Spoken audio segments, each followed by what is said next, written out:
안녕하십니까. 월간조선 김광주입니다. 이번엔 일본, 싱가포르, 홍콩에 이어 대만의 외국인 가사 도우미 정책에 대해 소개해드리고자 합니다. 월간조선은 대만의 여야 국회의원, 대만 노동부 관계자, 교수들, 시민단체 대표, 외국인 가사 도우미와 중개업체, 고용주들을 직접 만났습니다. 결론부터 말씀드리면 이들에게서 외국인 가사 도우미 정책이 대만의 출산율을 높이는 데 기여했다는 의견은 들을 수 없었습니다. 오히려 저출산을 극복하기 위해 이 정책을 도입하는 데 대해 고개를 갸웃거리는 반응이 대부분이었습니다.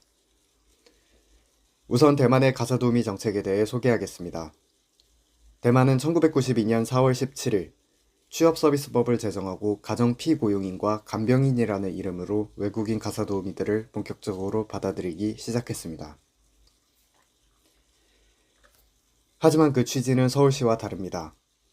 대만 정부는 간병인 부족 문제를 해결하기 위해 외국인 가사도우미들을 받아들였습니다. 저출산 문제 때문이 아니었던 거죠. 실제로 대만의 외국인 가사도우미들 중 24만여 명이 간병인이고 육아를 맡는 가사도우미는 2천여 명에 불과합니다. 외국인 가사도우미 정책의 취지가 저출산 문제와는 거리가 멀다는 걸 방증하듯 실제로 대만의 출산율은 외국인 가사도우미를 도입한 1990년대 이후 지속적으로 감소했습니다. 대만 국가발전위원회에 따르면 대만의 합계 출산율은 1970년 4명대였습니다. 하지만 1980년 2.52명대로 반토막 났고 외국인 가사도우미 정책을 도입한 1992년엔 1.73명대, 2000년 1.68명대를 거쳐 2020년 0.9명대로 꾸준히 감소했습니다. 그리고 지난해 들어 0.87명을 기록했습니다.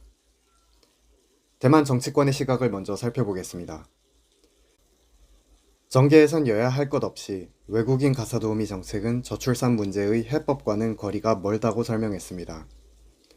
대만의 제1야당, 국민당 소속 정정친 의원은 가사도우미 제도의 저출산 문제 해결 효과는 미미하다며 2023년 대만의 출생 인구는 13만 5천여 명으로 저출산과 고령화 문제는 예상보다 심각하다고 했습니다.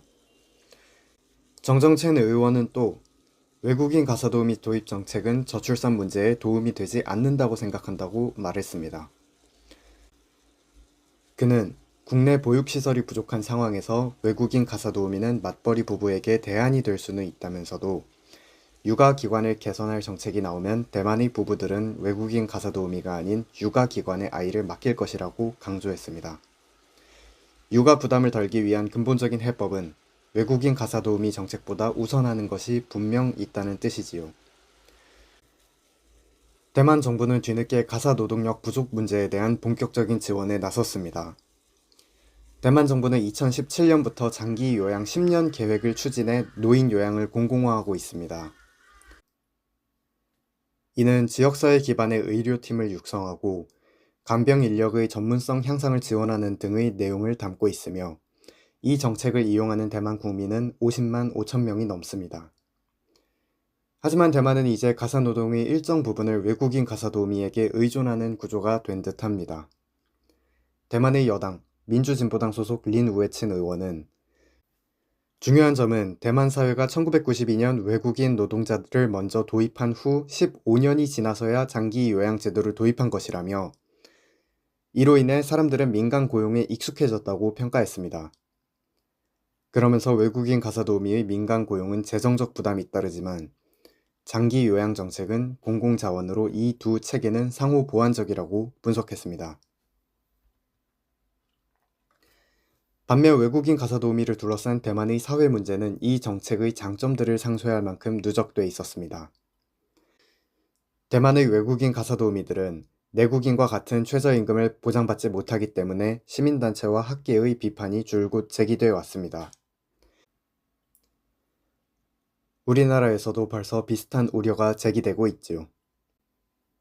또 대만 입국 후 더 좋은 조건으로 일하기 위해 달아나는 등의 이유로 실종 상태에 놓인 외국인 노동자들은 8만여 명에 달합니다.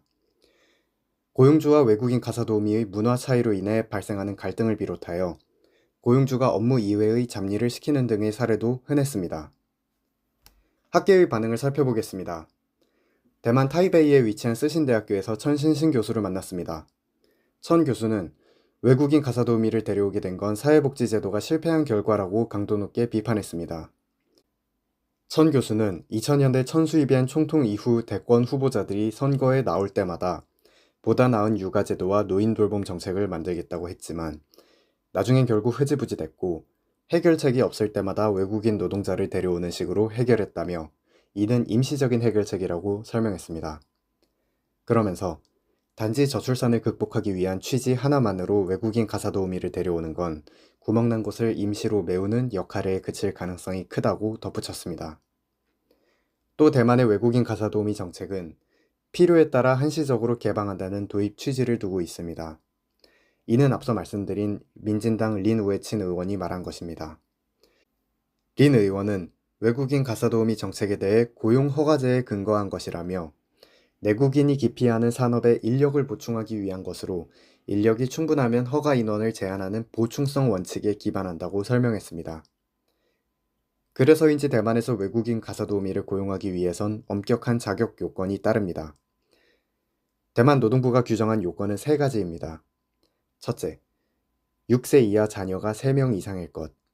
둘째, 12세 이하 자녀가 4명 이상이고 그중 2명은 6세 이하일 것.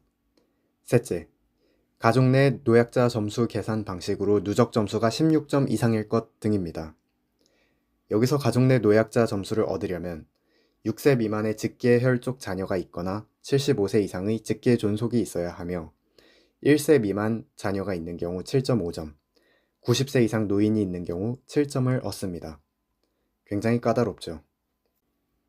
이처럼 외국인 가사도우미 정책의 임시적인 측면, 그리고 그에 따르는 까다로운 고용 요건이 공존하다 보니 편법도 횡행하고 있습니다. 이 정책을 도입하려고 하는 우리에게도 참고할 만한 이야기를 몇 가지 소개하겠습니다. 시민단체 관계자의 이야기입니다. 타이베이에서 만난 천슈렌 대만국제노동자협회 이사장은 대만에서 아이를 돌보는 외국인 가사도우미의 수는 제한되어 있는데 간병인은 이러한 제한이 없다며 가족이나 친척 중에 고령자가 있으면 병원으로 데려가서 아픈 척을 시키는 경우도 있다고 말했습니다. 간병인이 필요하다는 증빙 서류를 발급받아 외국인 간병인을 데려온 후 아이를 돌보게 한다는 겁니다. 천 이사장은 외국인 가사도우미들에게도 아픈 노인을 돌보는 일보다 아이 한 명을 돌보는 게 오히려 더 쉬울 수 있기 때문에 고용주를 고발하지 않는 경우가 많다고 덧붙였습니다. 그가 말한 사례는 대만에서 여러 번 들을 수 있을 만큼 흔한 일이었습니다. 이처럼 법률과 문서에 명확한 근거를 두기보다 당사자 간 합의에 따라 관행적으로 이루어지는 외국인 가사도우미 고용 형태는 임금과 처우, 업무 영역에서도 특징을 보였습니다. 고용주가 누구냐에 따라 근무 조건이 천차만별이라는 거죠. 실제로 제가 만난 외국인 가사도우미들의 임금은 17,000대만 달러에서 32,000대만 달러까지 천차만별이었습니다.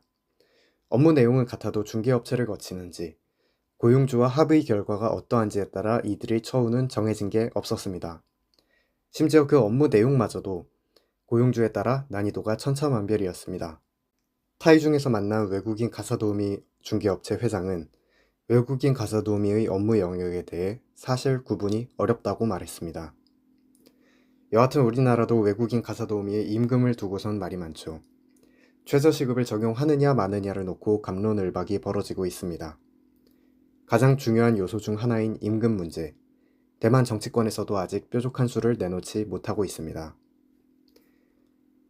대만 노동부에서 만난 수이궈 다국적 노동력 관리팀 팀장은 외국인 가사도우미의 최저임금 적용 논란에 대해 아직까지 대만 사회에서 이 문제와 관련한 합의는 이뤄지지 않았다며 현상 유지하고 있는 상태라고 밝혔습니다. 대만 정계 인사들에게 물어봐도 차별 금지 그리고 자국민과 동등한 대우가 필요하다고는 하지만 현실적인 이유로 해결하기 어려운 과제라고 난색을 표했습니다. 이와 관련해 좀 더 솔직한 의견을 드러낸 인물도 있습니다. GIC에서 만난 정진진 중정대학교 법학과 교수입니다. 아시아 노동법학과 이사장을 겸하고 있는 정 교수는 외국인 가사도우미와 자국민의 임금을 차등 지급하면 비판받을 여지가 있지 않느냐는 물음에 비판하는 의견은 나올 수 있지만 그렇다고 해서 한 나라의 정책을 쉽게 만들거나 바꿀 순 없지 않느냐고 되물었습니다. 국가의 이미지를 고려해 임금의 차등을 없앨지 아니면 현실과 적정선에서 타협할지를 결정하는 건 그 나라의 사정과 의사에 달려 있다는 게 정 교수의 시각이었습니다. 시간 관계상 마무리하겠습니다. 서울시에서 시행한 외국인 가사도우미 시범사업. 시작부터 말이 많습니다. 자녀의 영어 교육을 위해 상당수 고소득 가구가 신청했다는 논란이 불거지기도 했습니다. 대만에서 만난 각계 인사들. 흥미롭다는 듯 귀를 쫑긋이며 이 이야기를 들었습니다. 비슷한 일이 대만에서도 있었고 무엇보다 필리핀에선 타갈로그어를 섞은 필리핀식 영어를 사용하기 때문이죠. 이 밖에도 임금 문제, 편법 문제, 이탈 문제 등 우리가 우려하는 부작용들은 외국인 가사도우미를 우리보다 훨씬 먼저 받아들인 대만도 아직 풀지 못한 과제입니다. 민진당 린 우에친 의원에게 대만의 외국인 가사도우미 정책이 성공한 사례인지를 묻자 이렇게 대답했습니다. 아니요, 오히려 발전이 필요합니다.